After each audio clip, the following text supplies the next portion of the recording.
Hello epic viewers from around the multiverse, prepare to indulge in experiencing sheer bliss, because today another riveting Captain Stellar unboxing video is about to be brought to fruition. What item will I be unboxing? What item will I be opening? Without further delay, without further procrastination, allow me to elicit the box. What items encompassed inside this bulky, hefty, tangible, nifty box? Let's find out. I'm going to demystify the answer to that inquiry right here, right now, so bear with me.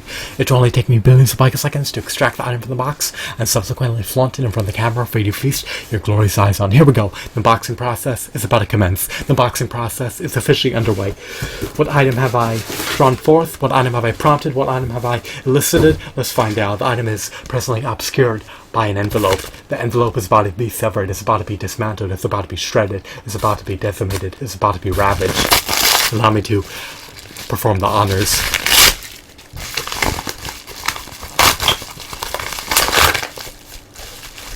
Alrighty, I have drawn forth the one and only revered, illustrious, stoic, audacious, mighty Thayan, known by the moniker of Bardock. Bardock is the father of Goku. He succumbed to death at the hands of Frieza. He's a noble, valiant, powerful warrior. His skills are not up to par with Frieza's. Nonetheless, he's still a meritorious warrior. He deserves praise. Aliens envy him. He was churned out by Irwin Toys, or Irwin Toy, amid the late 1990s. I made a blunder. Let me rectify that. He was churned out by Irwin Toy amid the late 1980s. I made the arbitrary assumption that he was manufactured in the 1990s. Alrighty, so aesthetic-wise, he's just an unbelievable figurine. His appearance emulates Bardock's appearance from the Bardock, the Father of Goku flick, or TV special. I love his aesthetics, I love his hues, I love his sculpt, I love his textures, I love his deco. His tail cannot be adjusted, his legs cannot be articulated, he's lacking knee joints, he's lacking elbow joints. He could ascend his arms up and down, he can rotate his head, he can swivel his waist. That's pretty much the extent of his articulation capabilities. He has 4 points of articulation. It's a bummer, it's a shame, but it's better than absolutely nothing. In the past, I had the Jakks Pacific Bardock figurine that came bundled with Goku. That was part of the Jakks Pacific 10th anniversary Dragon Ball Z action figure line. That Bardock figurine sells for over $100 via eBay. Unfortunately, I no longer possess that figurine. I was unable to retain it as a result of not being able to afford to finance a storage unit to house my action figures in. I never placed it on eBay, so the private buyer who procured my prodigious action figure collection from me was able to obtain Bardock mint on card bundled with Goku as part of the Jakks Pacific 10th anniversary Dragon Ball Z father and son action figure pack for a grand total of roughly $3.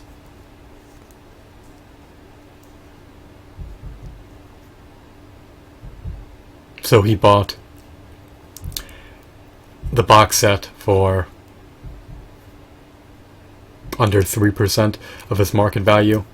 If I had that item and if I sold it via eBay, then it likely would have sold for at least $150. Actually, I revoked my previous statement. I think that I could have at least got $200 for it. You know what I'm talking about if you research Bardock action figures. Essentially, from what I can recollect, they have two father and son 2-packs They have the battle damage Bardock bundled with Goku, and then they have the 10th anniversary Bardock bundled with Goku. I had the non-battle damage Bardock mint on card. The private buyer who bought my action figure collection was able to obtain that figurine bundled with Goku for a grand total of $3. He was very fortunate. He got one of the best deals in the multiverse, if not the best deal in the multiverse. But I can't harp on negativity. I can't dwell on negativity. I can't agitate myself over my past decisions that were out of my control. If I paid for a storage unit, I would have wound up losing everything and would have got $0 for the figurines. So I never buy anything with the intention of reselling it, but if you can't afford to finance a mortgage for a one-bedroom condo or finance a storage unit amid being a full-time student, then you're apt to lose your personal property, which is a shame and a pity, because personal property has so much intrinsic value and is so meaningful to the individual. Regardless, I digress. Let's move on. I have the Irwin Toy Bardock now. I also have the Bandai Bardock. I like the Jakks Pacific Bardock. I'll likely reacquire it. When I purchased the Jakks Pacific Bardock in the past bundle with Goku, I got it when it first arrived in retail stores. It was sold for roughly $20 plus tax. That's what I can recollect. I bought it in New York roughly a decade ago. This Bardock isn't up to par with that Bardock. However, it's great that he's roughly the same height. He has fisted hands. Unfortunately, he lacks articulation in his knee joints, in his legs, in his pelvis. He lacks an ab crunch, he lacks a diaphragm joint, he lacks an ankle pivot.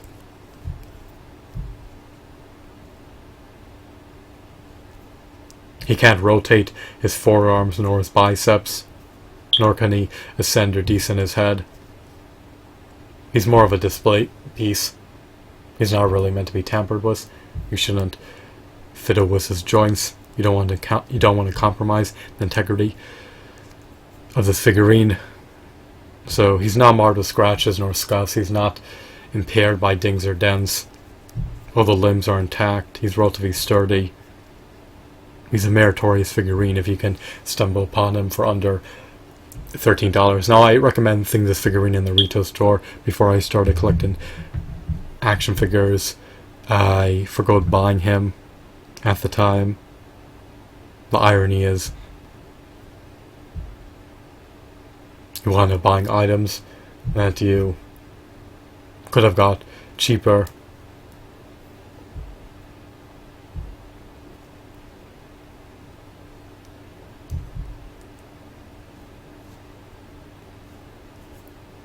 So those are the ramifications of not being able to afford the figurine at the time. I had to forgo buying him because I didn't have the monetary means to procure him. As a result of deferring my purchasing decision, I now had to succumb to secondhand market prices or eBay prices and concede to a much higher price point if I were to obtain a Bardock figurine produced by Irwin Toy. I believe that's the name of the corporation. I think they're not defunct. So, stupendous figurine, high quality aesthetics. I love his novelties, I love his tail, I love his armor, I love his outfit, I love his cosmetics, I love the fact that he has yet to become dismantled. His feet lack peg holes embedded in them. His hands are fisted, which is always beneficial. His face is unique. It truly depicts Bardock. I love his menacing, intimidating facade. He looks like he's poised for battle. So, not an abysmal figurine by any means. He's not egregious. I just would have preferred if He could articulate his arms. They could have added ratchets in his legs. They could have added joints protruding out of his pelvis. I mean, it couldn't have been too arduous. They were just striving to minimize their expenses. As a result, they compromised the articulation of this figurine. It's not the end of the world, but it does disappoint me, to say the least. But I'm glad that I finally have a 5-inch Bardock figurine. Of course, I don't have the Jakks-specific Bardock figurine anymore, but this will suffice in the meantime until I reacquire the figurine. Of course, I'll have to pay probably close to 100 times more than what I sold it for. But if I have to pay over $300 to reacquire it, then so be it. When I can afford to do so, I likely will implement that purchasing decision. Right now, it's just too burdensome. I can't concede to paying that price point at the moment. Other priorities take precedence over buying a Jakks-specific Bardock figurine that I used to own in the past. I don't care if I buy him used, but this is the first 5-inch Bardock figurine that I've opened. The other one was never opened, so I never really got to experience it for myself. It was just relegated to its cardboard box. It was displayed on my wall, I believe, when I lived in New York City, but I really never truly relished it as much as I would have liked to. I always had trepidation of opening it because I thought that it could potentially become decimated or become scratched, but if I don't open my items, I'm not enjoying them, and even if I risk scratching them, it's still worth it for me to open them than for me to leave them in their packages. When they're in their packages, you can't afford to consolidate them into your room. They just take up too much space. So ultimately, unbox your figurines, relish them, flaunt them, enjoy them, and don't forgo opportunities because of trepidation. You shouldn't always be risk adverse. I mean, it winds up dominating your lifestyle and impacting all facets of your life. Some people don't unbox video games because they have trepidation that they'll scratch the disc. Some people are reluctant to open action figures. Others prefer not to open anything. I thought he was 5 inches. Actually, I think he is. Maybe he's closer to 4.5 inches. He looks a bit shorter than 5 inches, but oh well, maybe you can round up to 5 inches.